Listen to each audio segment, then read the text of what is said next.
Hey everybody, Shoebox Legends here. Thanks for joining me for another video on this Monday morning. Hope everybody's week is off to an okay start, and just had a couple different little things I wanted to touch on.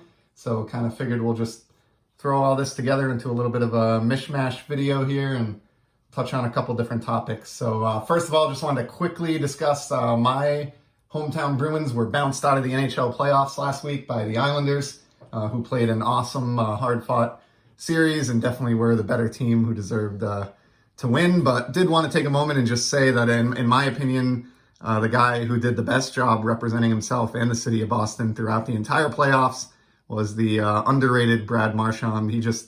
He had the best series of any Bruin. Even in the games where they lost, he was the only reason they even kind of stayed in it to the extent that they did.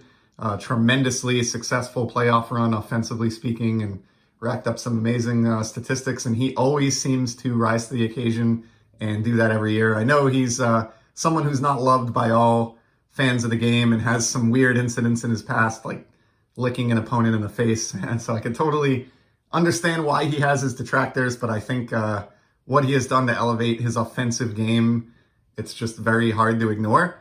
And I might sound crazy saying this, but I really think if he continues at the pace that he's played at for even another 2-3 years here, through his mid-30s, I think he has a shot at the Hall of Fame.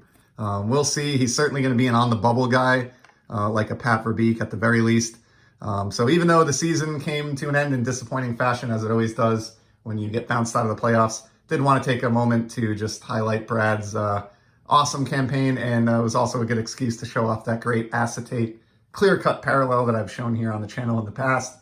And on that note, had one other hockey card I wanted to feature before we move on. As I said, the Islanders were great match series. They really did deserve to win. They were the better team. And have an Islanders card that's pretty cool here that I picked up years back. Wanted to show this one off. A shout out to my buddy David. I know he'll appreciate this one. This is a Matt Barzal Young Guns rookie card. This is the canvas parallel or insert. Which is exactly what it sounds like. I've talked about the canvas cards many times in the history of the channel. Love Upper Deck canvas, and this is definitely one of my better canvas cards across my collection, and is certainly proving to be by the game as Matthew kind of shows his stuff and continues to grow in confidence and become an even better NHL star. I saw something in him. I mean, it didn't take a rocket scientist. I'm certainly not Nostradamus when it comes to prospecting or hockey, but I mean, this guy was a very high draft pick for a reason, and watching him play early on in his career, it was very clear that he was going to be a special type of player who's going to stick around for a long time. So I'm fortunate enough that I grabbed this not long after release, when you could find these canvas rookies for like 20 bucks, which I think is around what I paid. My guess is, I haven't looked it up, this is probably at least, 3 to 4 times that cost now. 5 years later, just because he is proving to be one of the greats of the game. So wanted to take an opportunity to show that card off as well. Seemed like a good time to do so, and congratulate the Islanders for their deserved win against Boston. And it's going to be fun to watch them take on the Tampa Bay Lightning here in the next round. I'm sort of rooting for Islanders Canadiens Stanley Cup final. I think it would just be awesome to see some old school powerhouse teams matched up like that, but we'll see. We'll see what happens. One other quick piece of update news here. I had done my 100th episode on guys that hung up their spikes, so to speak, or retired from Major League Baseball with exactly 100 home runs. And a couple days later, I got a really awesome and insightful comment from my buddy Ed, who goes by Wesker Griff here on YouTube. I think a lot of you know who he is. He remarked that on the very day that I posted that video, JT Realmuto hit his 100th career home run. So obviously he's someone who's going to finish higher than that in the end. But I mean, what are the odds of that? Just an amazing coincidence that he hit that achievement on the exact day that I posted that. So I thanked Ed for letting me know about that. I never would have caught that on my own. So I'm glad he made me aware of that. And I thought I would fish out one of my better Realmuto cards from my collection. I don't really collect the guy, don't really have many, but I do have this one, which is pretty neat. This is a 2015 Topps Chrome update. And for those of you who weren't collecting back in 2015, Topps did this sort of sparkle. I think now this would be thought of as like a speckled refractor, this design.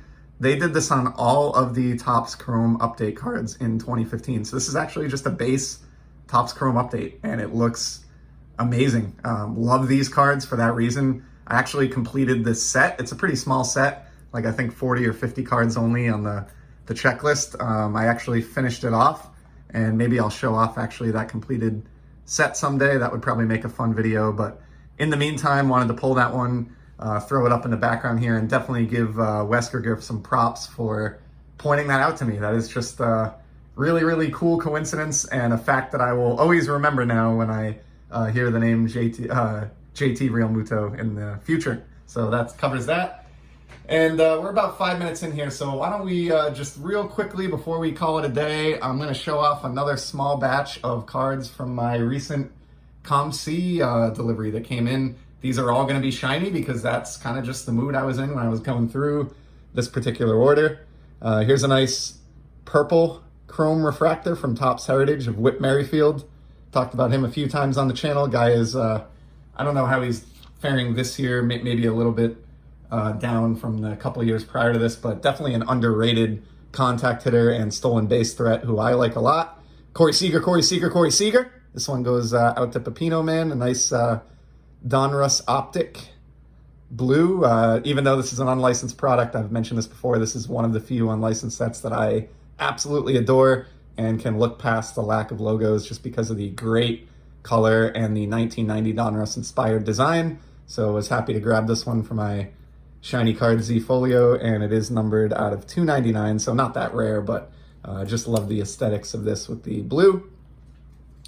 Here's base 2014 refractor of Will Myers. Shout out to Diego of Sports Card Detour.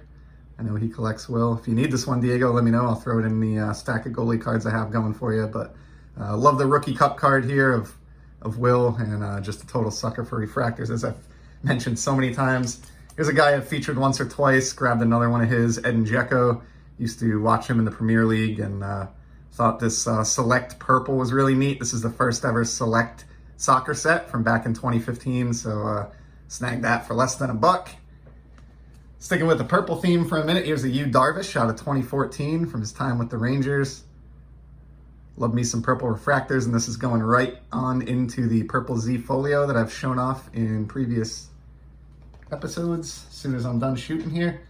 One of my favorite Topps Chrome sets is 2015. You see the Chrome Update Real Muto in the background there, but the regular Chrome set in 2015 was awesome as well. I just think the cards are so colorful, and maybe it's just my eye, but certain years it seems like the refractors really pop more than others, and for me, 2015 is absolutely one of those cases. This is a blue refractor, which is somewhat rare. It is numbered on the back. These are out of just 150, so not impossible, but somewhat tough card. And love Nelson Cruz, who just continues to put up decent numbers as he ages here, and he's starting to become a favorite of mine for the same reason as like Jamie Moyer and Julio Franco. Just really love guys that can produce, you know, into their latter years. It's so fun to see. And really love how with the Chrome design in 2015, the sort of like etching and stuff that took place down in the corner by the logo really just fits the design well. And I think these are beautiful refractors, so I was happy to snatch up that blue. Here's another one of those optics. This one's Mookie Betts. I think this is the pink. Already have 2 copies of this card, wanted a third to fill out the Z Folio row. So that's really the story behind that one. This one's pretty badly off center, left to right, but the price was right. I think it's even a little miscut too, but the price was right. And when it's your 3rd copy of a card that you're just getting to make a Z Folio look nice, that really doesn't bother me if I have one that's off center. Here's a soccer card. We got the Euros going on right now, which I mentioned in a post over the weekend. Here's an important member of the French national team, Antoine Griezmann, who of course was winner of the 2018 World Cup with France alongside Kylian Mbappe. This is from the 2017 UEFA Champions League Chrome set, and it is a lightning strike insert, which does have sort of like a refractor quality. This set had great inserts. I think all of them across the board are basically refractors, which is really cool. There's a super nice Mbappe Future Stars in this, which I do have a copy of, and it's actually sitting at PSA right now in an order that I put in with my buddy JT, Triple Crown 24. So when that comes back in. I look forward to seeing what I got for a grade on that one and showing it off here on the channel.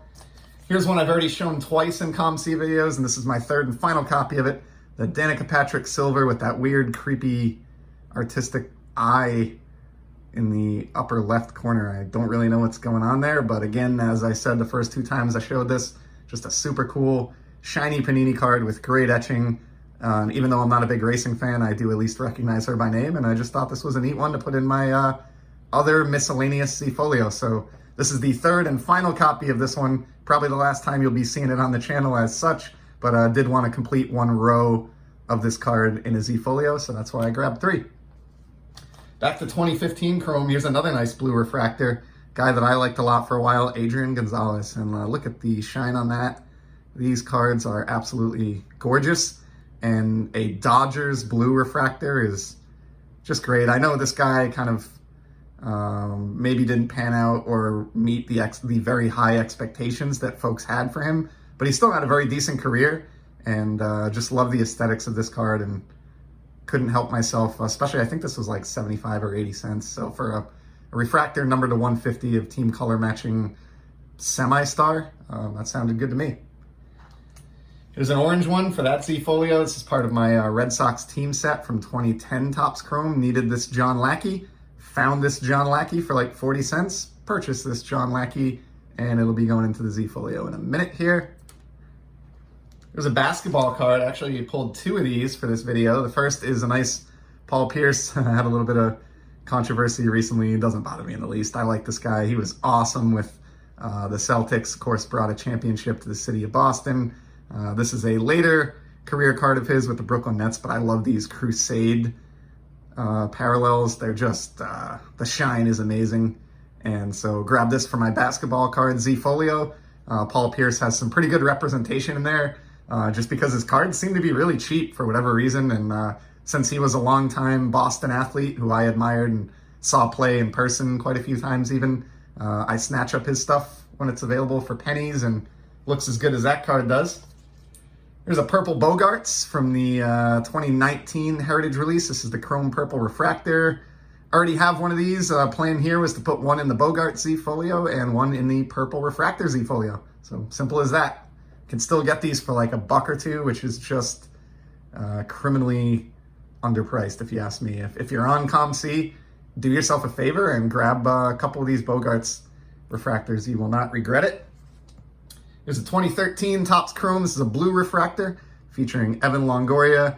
It's one of my favorite Rays. Of course, being an AL East fan, I get to see the Red Sox and the Rays clash all the time. So I saw Evan play so many times when he was with Tampa Bay, admired his game. This one still has the little paper receipt in the back. I'll pull that out, but you can see here the Blues are numbered to 199 in 2013. And just loved, with apologies to Eric at those back pages, I love the horizontal photograph here where Longo's just about to make contact with the ball, and it just looks awesome in shiny format. And the last card for today is the second basketball card for the Z-Folio that I mentioned I'm building out. Grab this really sweet Patrick Ewing red, white, and blue parallel from Prism. This is just too cool. This was less than $1. I think it was like 60 cents. I'm not sure why these are as cheap as they are, but they look gorgeous. I know maybe a lot of people only like to collect these stars, you know, their actual playing days cards, and I wouldn't mind having a playing days Ewing as well. I don't think I do. I'm not a huge basketball guy, but for, you know, pocket change, I think this just looks fantastic. It's got that great etching, and it's really going to look fantastic in my basketball Z-Folio. So grab that Ewing, and I think the blue looks nice with the Knicks jersey as well. So 2 basketball cards in this episode, which is a rarity here at Shoebox Legends. But that's a wrap for today. So just wanted to touch on a little bit of mail there, some ComC stuff. Thanks again to Ed for pointing out the random Real Muto coincidence. And congrats again to the Islanders on their beating of the Bruins in the playoffs last week. So that's all I have for today. I hope everybody's off to a great start to their week, as I said, and I'll be back soon with some more sports card content. Take care.